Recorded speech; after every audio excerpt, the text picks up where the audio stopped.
Hey, Shalom Israel, Brother Reggie Jr. here. So today, guys, I'm going to be reading Exodus chapter 10 and 11. I was going to include Exodus chapter 12. However, that chapter is dealing with the Passover and unleavened bread. And I kind of just wanted to take my time with that chapter. So I was like, I'll just go ahead and do Exodus 10 and 11 today. Now, with Exodus 10 and 11, I may stop every now and then, but for the most part, I'm going to be reading straight through these two chapters just because, these chapters are pretty much self-explanatory, all right? Because we mostly just dealing with the plagues, and that's pretty much it. So let's go ahead and get right into this, guys. Enough of me talking. Exodus chapter 10, and I'm going to read verses 1 through 20 first, and it says, "And the Lord said unto Moses, Go in unto Pharaoh, for I have hardened his heart and the heart of his servants, that I might shew these my signs before him." And never forget that, brothers and sisters, Pharaoh is not acting on his own. So every time his pride get high and he refuses to let Israel go, that's the Lord hardening his heart.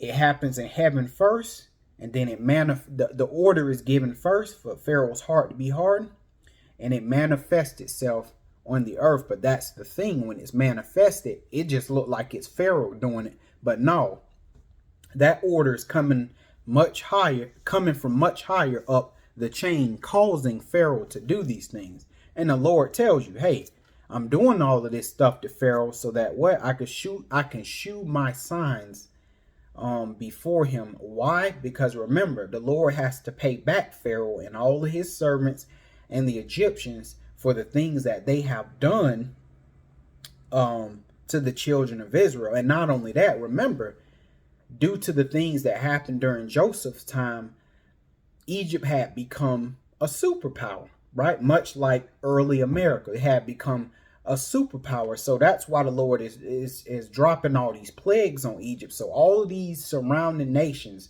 in the region can see and fear who Israel, no, not Israel, can fear the God of Israel. That's why he's doing it, because the Lord is getting himself fame in all of these nations, okay? Now we're going to keep going, verse 2. "And that thou mayest tell in the ears of thy son and of thy son's sons what things," and why does it say thy son and thy son's sons? Why not the daughters? Because the men, they are the heads of their households, and they are the head of the nation. So guess what? As long as they're doing right, the women gonna fall in line. The children gonna fall in line with these things. That's why he always says sons, your sons, your sons. Okay, because the son, the men, they're the head. Okay. He said that thou mayest tell thy son's sons what things I have wrought in Egypt, and my signs which I have done among them, that ye may know that I am the Lord. So the Lord is letting you know, hey, I'm not just doing all of this stuff to Egypt for my health and because I want to be the big bad. No, what I'm doing is instilling faith in you guys, right? Because you guys are clearly seeing me destroy your enemies, and there's no military involved. None. There is no other nation coming from the outside in helping y'all get rid of Egypt. No, it's an invisible force. It's God, basically. It's God, the one that is helping you. Okay, so it's supposed to build, a lot of this is supposed to build faith in Israel. Okay, and confidence in their God, the God of Israel. And from there, these things that he's done will become a memorial, and these men and these women that witness these things can pass down that same faith and confidence in their God down to their children, so that way their children will have faith and confidence in their God and not run to some other nations like our forefathers ended up doing and like we do today. All right. And I'm not exempt. There was a time where I used to run to my enemies for help, or some other man or some other woman for help. But now that I have knowledge, now that I have wisdom, I don't do those things anymore. I depend on the Most High. Okay. Verse 3. And it says, "And Moses and Aaron came in unto Pharaoh and said unto him, Thus saith the Lord God of the Hebrews, how long wilt thou refuse to humble thyself?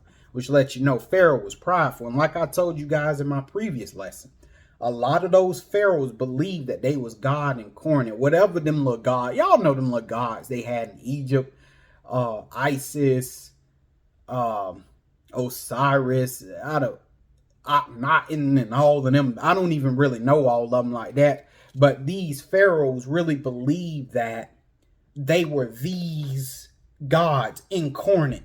Okay. But see, the Lord is showing Pharaoh, especially this one, you ain't God. You just a man. And guess what? I control you. And how do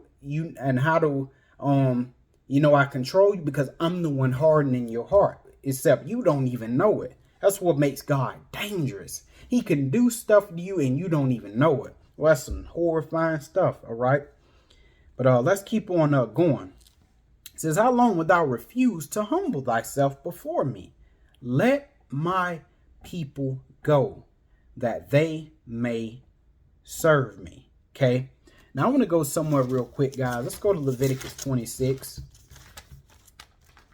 Now, I'm going to mostly be focusing on the latter part of this scripture that I'm getting ready to read, because I know this scripture here means something totally different, but I'm just focusing on something specific. Leviticus 26 and 37, and it says, and they shall fall one upon another as it were before a sword, when none pursueth. I'm not worried about that part. I'm worried about this part. And ye shall have no power to stand before your enemies. And again, I know that scripture means something totally different. Okay, it's dealing with curses and all that kind of stuff. But it says, you shall have no power to stand before your enemies. Brothers and sisters, that's us today. Wicked, righteous, Israelite, it don't matter. We have no power, meaning no might, to stand before our enemies. Our enemies that oppress us and abuse us and vex us. What military we got? What king can we go to? What government of our own can we stand before and lay out all of these matters that's bothering us? We don't have any of that. We are literally at the mercy of our enemies. And I don't think it's really hit us that we are truly at the mercy of our enemies. But thank God that he look out for us, man. Seriously. Okay.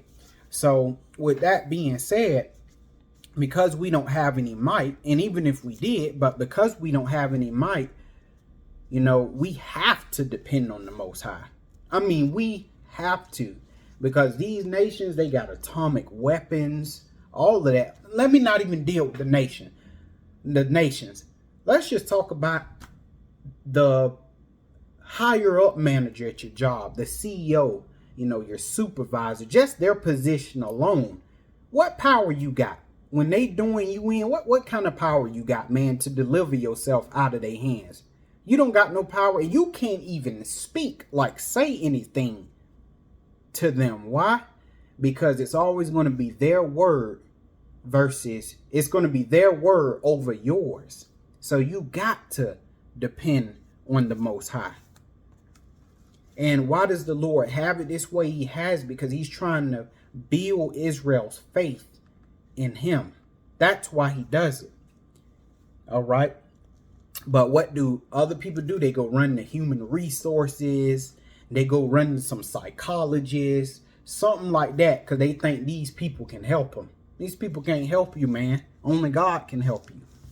And let's go real quick to Deuteronomy 1, if I can find it. Here we go. Deuteronomy 1, and I'm going to read verse 30, okay? It says, the Lord your God, right? Our God, Israel, the Lord your God, which goeth before you, he shall fight for you. And if you serve him, he will go before you. And it says, he shall fight for you, according to all that he did for you in Egypt before your eyes. So, brothers and sisters, you ain't got to lift your hand to do no evil. You ain't got to cuss whoever your enemy is. You can think of them right now in your mind. I'm sure some of y'all got some enemies. Look, You ain't got to lift your hand to do nothing. You ain't got to cuss them out. Nothing. You ain't got to be plotting nothing. You ain't got to be up at night worried. Listen, the Lord, he go before you. He fighting for you. The Lord done already worked it out for you. All he needs you to do is continue to pray to him and have faith. That's all he needs you to do. Not go run to some man, some woman, your mama, your daddy, your cousin. The Lord don't need you to do none of that garbage. That's why what we're reading in Egypt, that's why we have to always go back here. Why? Because we were a nation within another nation. And guess what? We didn't have a king, a government, military, all of that. And the Lord still delivered us. He didn't even bring another nation in to help Israel. He did it all on his own using some simple plagues. Destroyed Egypt, the superpower. Because don't never forget, Egypt was the superpower. Just like America is today. Egypt was a superpower. And look how the Lord dismantled them. And Israel didn't lift a finger. Probably was too weak to lift a finger. How beat down they was from the labor. But it show you ain't got to do all that, y'all. Let's go real quick to Psalms 12. I done forgot why I even put all these scriptures I went to, but I'm just going with the flow. I'm saying whatever come to me. All right. Psalms 12, and I'm going to read verse 5, and it says, for the oppression of the poor, we're the poor, okay? For the sighing of the needy, because guess what? The Lord says poor and needy. Now, yes, you really do have poor and needy people, but he means this more on a, how do I say this? More on an allegorical level, right? Because he kind of sees us, the poor and the needy, because basically we're at the mercy of someone else. Basically, we have no power to change our situation or do anything about what someone is doing to us. That's the best way I can describe it, okay? He says, for the oppression of the poor and for the sighing of the needy, now need what? Need deliverance. He says, now will I arise, saith the Lord. I will set him in safety. Who is him? The needy, the poor. That's us. From him, whoever your enemy is, okay? He's going to set you from your enemy that puffeth at him or at you.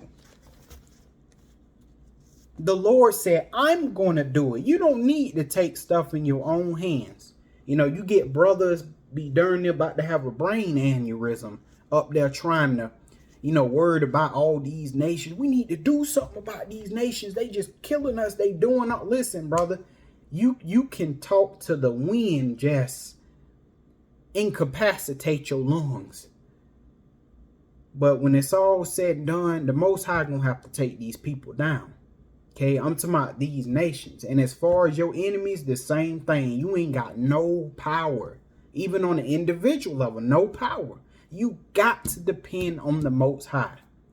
That's why he have us in these situations. Sometimes that's why he lets our enemies vex us, beat on us, talk crazy to us. Because what he's doing is he's building up your faith in him, right? And a lot of times we have to understand too, a lot of these so-called enemies, there are evil spirits that work through these people to try to discourage you and to try to destroy you. But the problem is we get so busy looking at the person. It's the person. They doing this to me. They hate me. You have to learn how to look beyond the flesh. Because remember, we don't battle against flesh and blood, but principalities, powers, and spiritual wickedness in high places. You dealing with ranked demons. And you need to understand that. Everything isn't always fleshly. Sometimes this stuff be spiritual to try to discourage you and to destroy you, but most importantly to try to take your faith away from the Most High. And you have to be able to identify these things on the spot. Okay, But we're gonna go ahead and go back to it, guys. I just wanted to say that. All right. But let me figure out where I was. Exodus chapter 10 and verse 4. Okay, so he's like, let my people go that may serve me. Else, if thou refuse, which Pharaoh is going to refuse because the Lord is going to harden his heart, to let my people go, behold, tomorrow will I bring the locust into thy coast. And remember, the locust eats up everything that's green. So, you know, if you got a garden, if you got a farm, if you got trees, anything green, you might as well say bye-bye. If you got a locust infestation, it's a wrap for you.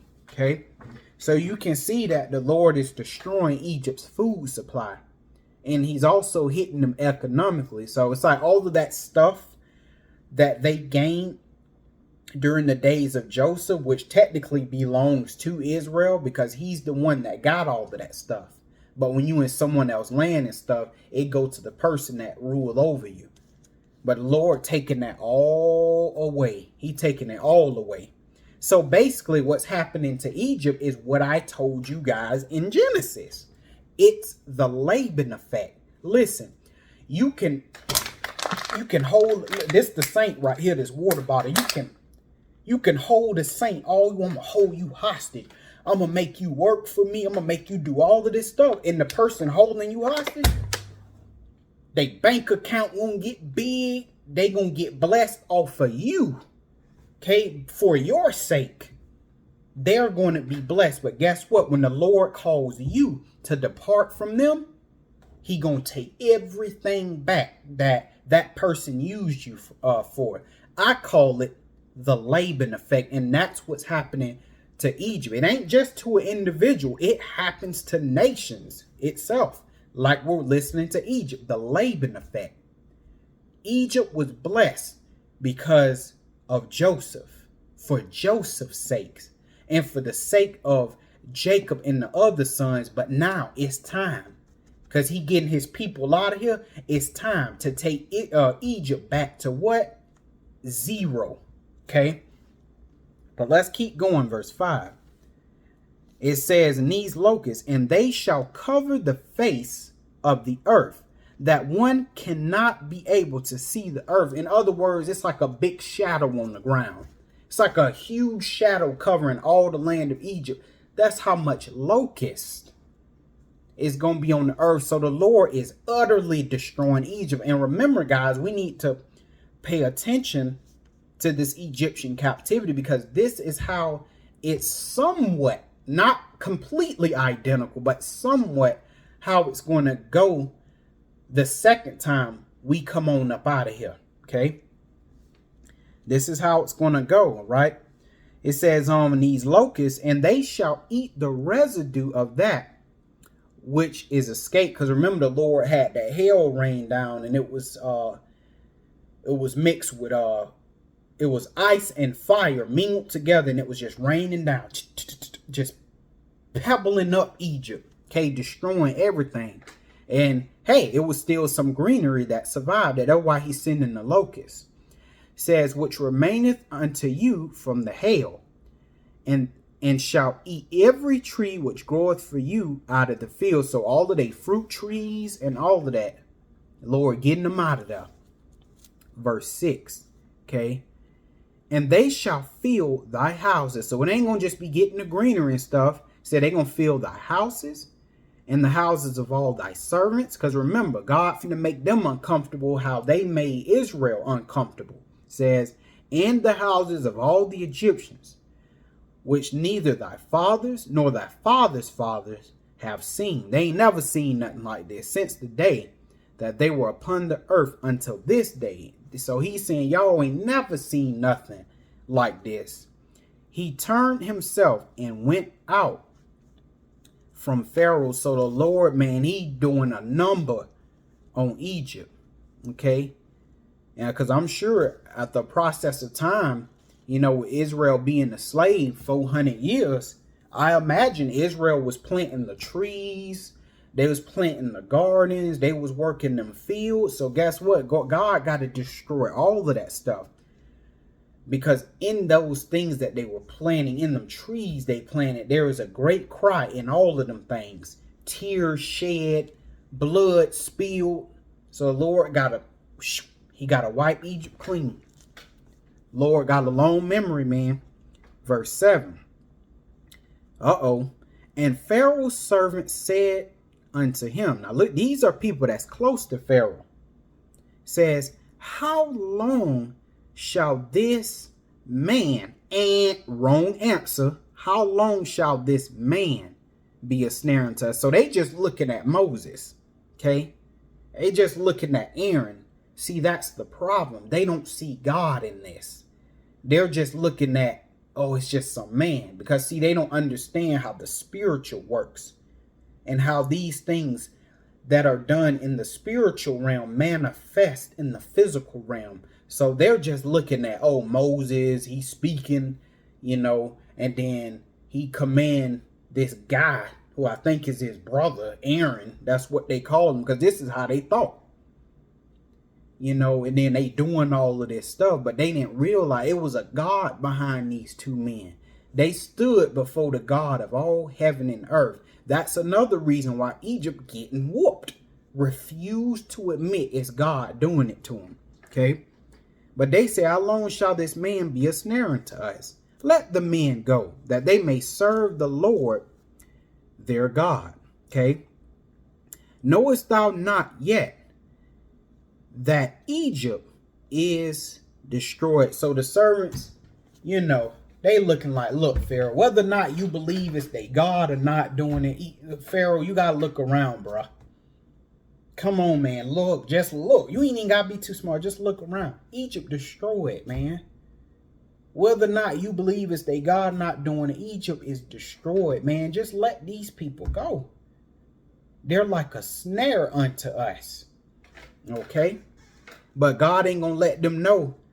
God ain't going to let them go until he know that they know he is God. Because the servant said, let them serve their God. Because see, he still don't believe that this God is the God of all heaven and earth. But when he do that final plague, they gonna know.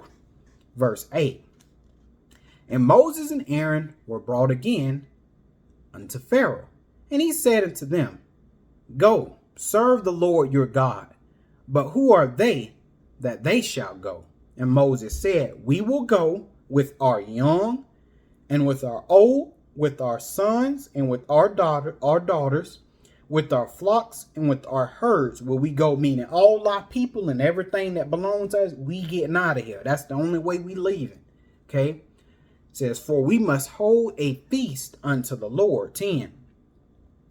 And he, meaning Pharaoh, he said, let the Lord be so with you, and I will let you go in your little one. So he talking only to Moses. I'm going to just let you personally and your children, whatever kids you got, Jersham and all of them, y'all can go ahead and go. Okay. Look to it, for evil is before you. Verse 11. Moses says, not so. Go now, ye that are men. No, hold on. I think I read that wrong. Let the Lord be with you, and I will let you go. Okay, no, I think it's still Pharaoh talking. He says, not so. Go now, ye that are men, and serve the Lord, for that ye did desire. And they were driven out from Pharaoh's presence. Right. Okay, verse 12. And the Lord said unto Moses, stretch out thine hand over the land of Egypt for the locusts, that they may come up upon the land of Egypt, and eat every herb of the land, even that the hail left. So how Egypt gonna eat? And that's what Egypt get, because I'm sure they didn't really let Israel eat. Working them like a dog, probably barely fed them, barely let them drink. Because even in childhood slavery in America, they did that to us. They barely let us eat, barely let us drink. So, hey, the Lord doing the same thing to them. Got these locusts here for you. They're going to eat up all y'all herbs and everything. How you going to eat? You're going to starve to death. 13. It says, and Moses stretched forth his hand, No, Moses stretched forth his rod over the land of Egypt. Now remember, Aaron actually has Moses' rod. So really this is Aaron that's doing this. And it says, and the Lord brought an east wind upon the land all day. Wait a minute, but I thought Moses had some power. Didn't Moses raise his rod up? No, because it ain't got nothing to do with Moses. It's the God behind him that was doing it. But we always see the man. Again, things play out in the spiritual realm and it manifests in the physical realm. Okay. It say the Lord brought an east wind. Moses did not bring this east wind. It says the Lord brought an east wind upon the land all that day and all that night. And when it was morning, so when it was that next day, the light, when it was the tomorrow, the east wind brought the locusts, 14. And the locusts went up over all the land of Egypt and rested in all the coast of Egypt. Very grievous were they, because remember, they wasn't just on the land, it covered the land. So everywhere they stepped on locusts. Just crunch. You know how you stepping on leaves and you hear that crunch? That's all that they heard was crunches. Every time they walk, crunch. Crunch. Or remember, it went inside their houses as well. So guess what? You know, when you stepping on them in your house, that's damaging your floors, walls, everything, because it leave behind that residue. Well, this God here, man, he don't play. In other words, Egypt has no ease for the sole of their foot. Just how Israel didn't have no ease for the sole of their foot being in Egypt. Now Egypt, they don't got no ease for the sole of their foot. Both allegorically and literally. All right. But it says, very grievous were they. Before them there was no such locust as they, neither after them shall be such. And the Lord actually mean that, because the next time for the kingdom of Rome, the locust he gonna send next time is men. Because he already told you here ain't gonna be no locust like it was again in Egypt. This time the locust he sent to mine in Revelation gonna be men. 15. It says, for they covered the face of the whole earth. Just like in the end, these men that God sent, 200 million, they gonna cover the whole face of the earth, so that the land was darkened. And they did eat every herb of the land and all the fruit of the trees which the hail left. It kind of remind me the Lord sending that 200 million man army. It say in front of them is like greenery and trees and stuff, but behind them it's just like a wilderness. It's just desolation, and it's like in there they just consuming everything in their path. It's kind of what these locusts are doing. So they ate up everything, every herb of the land, all the fruit trees which the hail had left, and there remained not any green thing in the trees or in the herbs of the field throughout all the land of Egypt. And that lets you know when Egypt recovered, you know, and I know I'm sure after the Lord destroyed Egypt, it took a very, very, very, very, very, very extremely long time for them to get back on their feet. That means for food, whatever they had to get, they had to go to other nations. The Bible doesn't tell us that, but contextually, that's what is implied. Because, I mean, their crops are destroyed. I mean, they done. So now you got to go get seeds from other nations, all of that, man. Egypt is a mess right now. 16. Then Pharaoh called for Moses and Aaron in haste. Here we go. Pharaoh and his people, they back in trouble. So here come Pharaoh. Called them in haste. Go get Moses and Aaron. Okay. Says, and he said, I have sinned against the Lord your God and against you. Pharaoh like, oh Lord, I am so sorry, Moses and Aaron. I have sinned against y'all and your God. Okay. Because he's in some kind of pain. 17. Now therefore forgive. And I was just going to say too, that lets you know if it was up to Pharaoh, he would have been let the children of Israel go. But the Lord said, I'm going to harden his heart. 17. Now therefore forgive I pray thee, my sin only this once, and entreat the Lord your God, that he may take away from me this death only. And he went out from Pharaoh. So Moses and Aaron, they went out from Pharaoh and entreated the Lord. So they cried to the Lord. And what did the Lord do? And the Lord turned a mighty strong west wind and took away the locusts and cast them into the Red Sea. There remained not one locust in the coast of Egypt. Only a God can do that. Only a God. Because what you gonna do as a man, you gonna get a dustpan and a broom and yeah, we gonna Lord sent that wind. Only a God can do that. In so much, it was so awesome that in so much there was not a single locust left in all of the coast of Egypt. Man, that's amazing. But 20, the Lord hardened Pharaoh's heart so that he would not let the children of Israel go. But how did it manifest? See, the Lord hardened his heart, but how did it manifest with Pharaoh? Pharaoh must have looked right. He must have looked left. He must have looked behind him. And when he seen them locusts was gone, he was like, nah, I ain't letting them go. But that's the way it plays out to us. It just looked like that's Pharaoh. But never forget, it's the Lord. So sometimes the Lord, man, I'm telling you, he run your enemies across you so he can get his hands on them. And sometimes he let your enemies stay around you to keep doing you in so that way he can rack up the debt on them. He just building a case on them. And when everything all said and done, God gonna throw the book at them. Just because the wicked don't know when they be oppressing the righteous. The wicked, trust me, they know. They be seeing God taking everything away from them. Kids get sick, a child dies, their finances getting low. Lord just hidden them. That's why sometimes he won't let your enemies off your back right away, because he like, I want to get them. I don't want to let them off easy by just getting them right away. I want them to suffer for how they made you suffer, and people previously before they came across you, how they made them suffer. This God got a long memory, so it's best not to cross him. Now, verse 21. So he refused to let Israel go.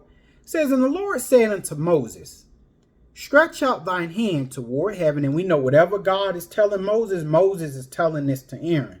Stretch out thine hand toward heaven, that there may be a darkness over the land of Egypt, even darkness which may be felt. Think about that. We don't know what that kind of darkness is. It is so dark that the darkness can be felt. The darkness feels like a solid object. Just like my water bottle like this. That's the kind of darkness they had. They could feel it. We don't know what that feels like. Come on, you can feel it. We can't feel air per se.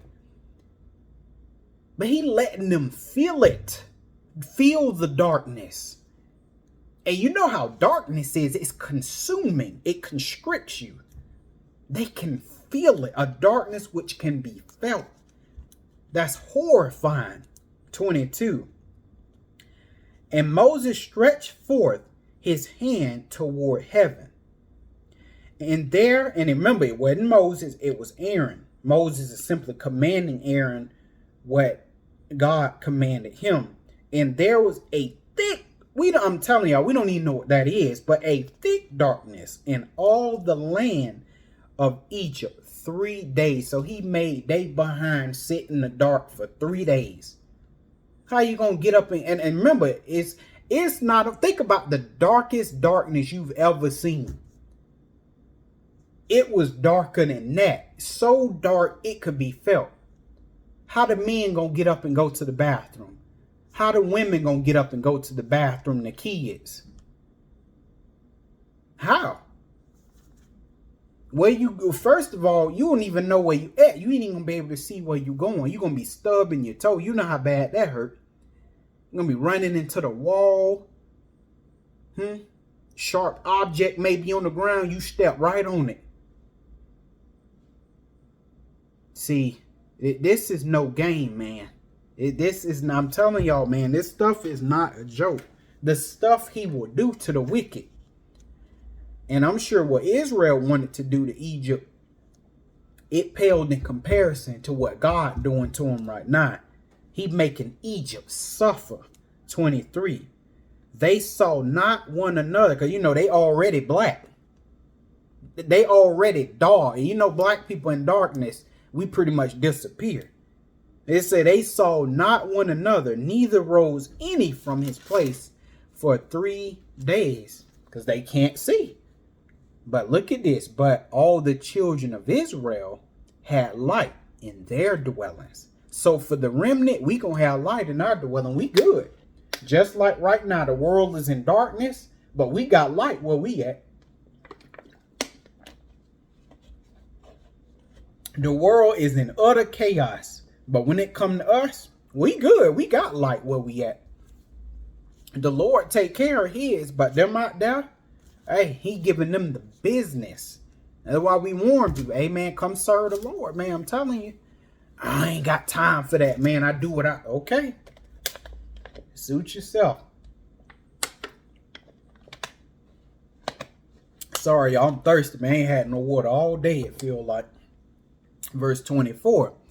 And it says, and Pharaoh called unto Moses and said, go ye. See, because Pharaoh in trouble again, because that's what happens to your enemies.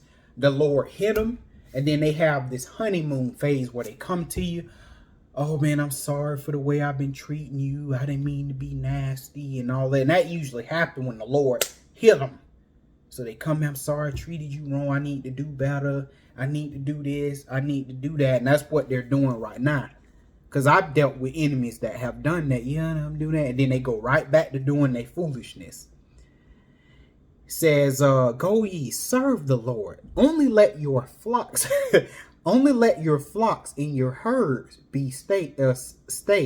Let your little ones also go with you. But Moses, remember, he said, we all going, including our flocks, herds, all of that. We getting out of here. 25. And Moses said, thou must give us also sacrifices and burnt offerings. Right? To them cattle and stuff. That we may sacrifice unto the Lord what? Our God. 26. Our cattle also shall go with us. There shall not an hoof, not even one, we'll just leave this one. He said not a hoof left behind. For thereof must we take to serve the Lord our God. And we know not with what we must serve the Lord until we come thither. Because in other words, hey, and the reason why we need this cattle, because he may say, hey, sacrifice to me one of your cattle. But if it's left back in Egypt, how are we going to do it? So Pharaoh, we got to take this stuff. Well, let's see what Pharaoh say. 27. But the Lord hardened Pharaoh's heart, and he would not let them go. This is all of the Lord. So every time you see your enemies do that, it's like the Lord hit them. Then they get in this phase where they're like, I'm sorry, I didn't mean to do that. I'm going to treat you better. And then it's like they go right back to doing what they just did. That's the Lord hardening their heart. And then they just keep doing it. But all the while they keep doing that, where they're back and forth. I'm sorry, back to being the devil. I'm sorry, back to being the devil. I'm sorry, back to being the devil. All while he's doing that, like I told y'all, he's taking everything from that wicked person, taking their children away, taking their finances away. He hitting them with everything in his arsenal until he get them with the big bad. All right. Now, where was I? 28. And Pharaoh said unto him, get thee from me. Take heed to thyself. See my face no more. For in the day that thou seest my face, thou shalt die. 29. And Moses said, thou hast spoken well. I will see thy face no more. All right, Pharaoh. Okay. You ain't gonna see our face no more. So from this day forward, Pharaoh never seen Moses or Aaron's face no more. Okay. And this is going to enter us into chapter 11, the last plague. Okay. And the Lord, verse 1, and the Lord said unto Moses, yet will I bring one plague more. One more, Moses, one more, Aaron. One plague more unto Pharaoh and upon Egypt. And afterwards he will let you go hence. When he shall let you go, he shall surely thrust you out hence altogether. So when I do this last thing to him, he ain't gonna just let you go.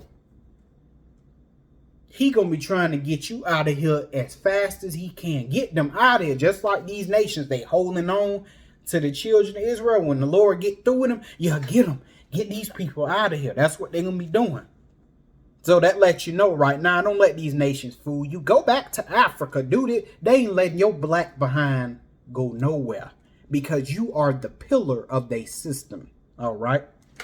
Verse 2. Speak now in the ears of the people, and let every man borrow of his neighbor, and every woman of her neighbor, jewels of silver and jewels of gold. And the Lord gave the people favor. The Lord did. The Lord gave the people favor in the sight of the Egyptians. So these Egyptians, they looked at the children of Israel and they knew, okay, these people ain't like all these other people around the world. These people are special. These are the children of God. These are the children of this God that's whooping our behind. See, that's what that favor is, right? The favor is this person is different. Okay. Let's just say you have 3 diamonds, right? One diamond is white. This diamond is red. This one is green. But this red diamond has favor. So the white diamond and the green one, they're great too. But it's like, it's something about this red one. You pay more attention to it. It's special out of these two. That's what they're doing with Israel. Okay, these people, they're different. See, before we just thought they were some niggas. But now we know these are the children of God, the children of Israel. They're not just some black people, see. But see, the Lord gave them favor in the sight of the Egyptians. Okay. Moreover, the man Moses was very great in the land of what? Egypt. And you could substitute out Moses for Jesus. Moses was very great in the land of Egypt, in the sight of Pharaoh's servants and in the sight of the people. So Moses became great, not because he made himself great, but because God made him great. Aaron as well, verse 4, and it says, and Moses said, thus saith the Lord, about midnight will I go out into the midst of Egypt. Okay, so he's telling Moses, it's about midnight. I'm going to go out into the midst of Egypt. And what you going to do, Lord? Verse 5. And all the firstborn in the land of Egypt shall die. And we're going to get back to that. From the firstborn of Pharaoh that sitteth upon his throne, even unto the firstborn of the maidservant that is behind the mill, and all the firstborn of the beasts. Now, in our small brains, when we hear firstborn, what we automatically think of is a baby. That's not what God is talking about. Yeah, a firstborn can be a baby that was just born and whatnot like that. But when he's talking about a firstborn, he's talking about the firstborn child. Okay, so let's just say in Egypt, let's say every Egyptian, right, had 2 children. That one that came out first was going to automatically die. And let me remind you, they weren't kids. A lot of these firstborns were 20 years old, 30, 40 years old, 50 years old, and I'll even go far, they say 60 or 70, because some people got parents that live a long time. So if your parents was alive, and no matter what age you was, if your parents was alive and you had siblings or you was the firstborn, you didn't even need siblings. If you were the firstborn, you were dead meat. That was it. So a lot of Egyptians died. A lot of them died, man. A lot of them died. When this plague went forth, it's safe to say millions of Egyptians died that day. Millions of them. Some of them, yeah, were newborns. Some of them were children. Some of them were young adults that died. Some of them were adults. Some of them were elders, because some of them old people, sometimes their parents be super old and they just, you know, they be old themselves and their parents happen to still be alive. They was dead meat. So that was a great slaughter on the Lord's behalf, you know. And I want to let you go. See, the last plague that let them go is the plague of the killing of the firstborn. But the last plague in this kingdom, to my Rome, right? This fourth beast, the last plague that's going to free us, free the remnant of Israel, is going to be Jesus. He's going to be the last plague. The Father's going to send the plague called Jesus. And Jesus is going to be the one that's going to plague this world with death. Because that's basically what this plague is. It's a plague of death. Except Jesus is going to be the one to deliver it to this fourth beast. Okay? And that's what's going to let the children of Israel, the remnant of the children of Israel free. Okay? Now let's keep getting it. Verse 6. And there shall be a great cry throughout all the land of Egypt. Imagine your firstborn, 25 years old, or 37. You know, spent all of this time with them and, you know, raised them. And then, boom, they dead just like that. That's going to hurt you to your soul. There shall be a great cry throughout all the land of Egypt, such as there was none like it, nor shall be like it anymore. And why is there going to be a great cry? Because y'all made Israel cry. God seeing all that when y'all was putting them to work with rigor, okay? When Israel would come home in their houses or wherever they was, they cried and they cried and they cried for the oppression and for what y'all was doing to them. So darn it, the Lord was going, he made sure Egypt was going to cry. Y'all going to feel that same pain that y'all made Israel feel. Whatsoever a man soweth, that also shall he reap. Karma, whatever you want to call it.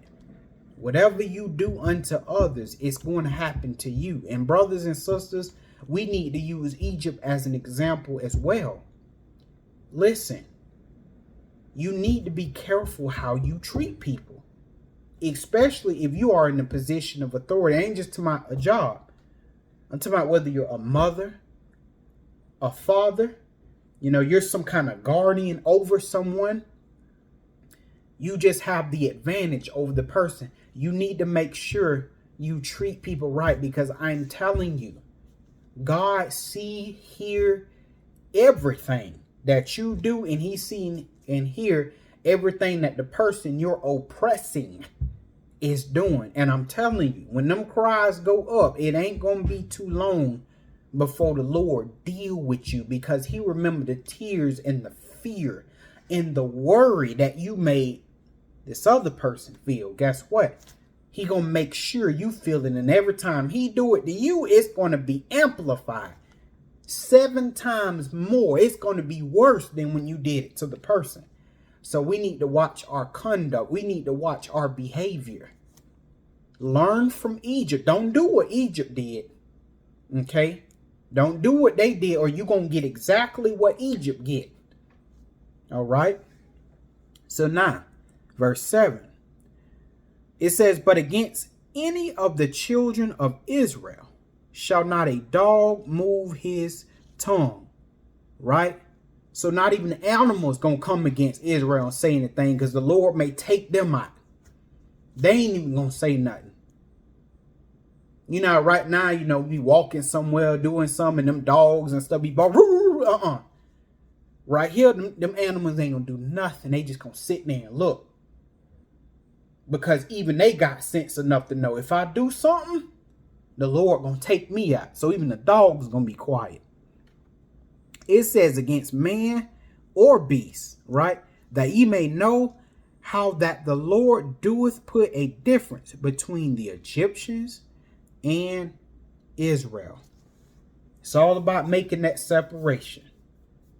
And to this day, the Lord, he going right now. I'm watching how the Lord is beginning to separate Israel again from these nations. I'm sitting up here watching it with my own two eyeballs, how he's separating them again. Because he gonna let you know, listen, these people that's among y'all, they not like every other people. These are a special people. These are a different people. Whether I'm punishing them or not, it don't matter.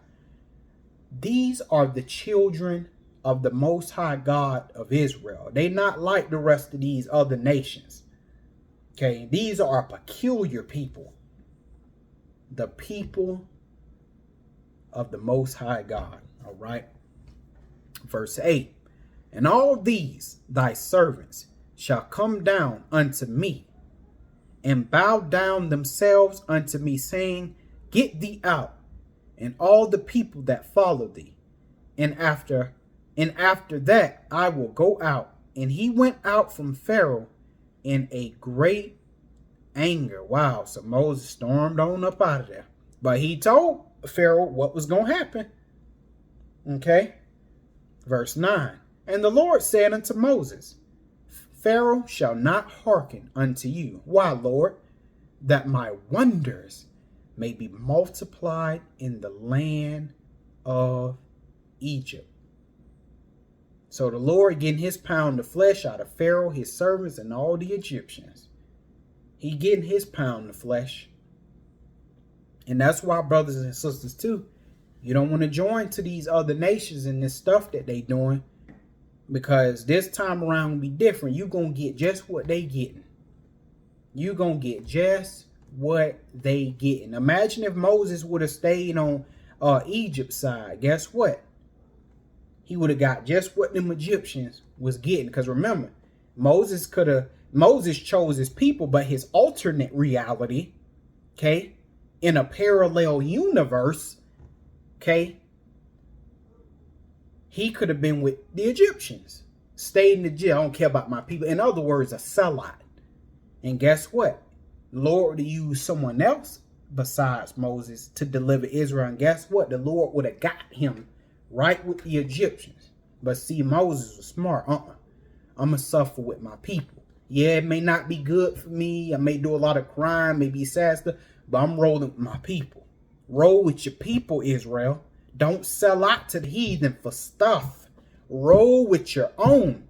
Because don't think when the Lord deliver the children of Israel that you going to go and do a turncoat. You're going to go play over here, and then as soon as you see the God of Israel with your own eyes descend, I'm going to hurry up and go back to my people. No, he finna get you. He going to get you. That's why the Lord tell you, don't partake with Babylon. Don't receive none of her plagues, because you can get plagued playing around, all right? But we're going to go ahead and get ready, y'all, to get ready to end this. Verse 10, and Moses and Aaron did all these wonders before Pharaoh. And the Lord hardened Pharaoh's heart, so that he would not let the children of Israel go out of his hand. But when this next plague dropped, which we're going to call the plague of death, same plague that's going to free us out of this fourth beast, that plague of death, then they're going to let the children of Israel go. All right, but that's it for this lesson, guys. And we'll pick it up with chapter 12 next week. And I hope you guys got some understanding. And with that, shalom.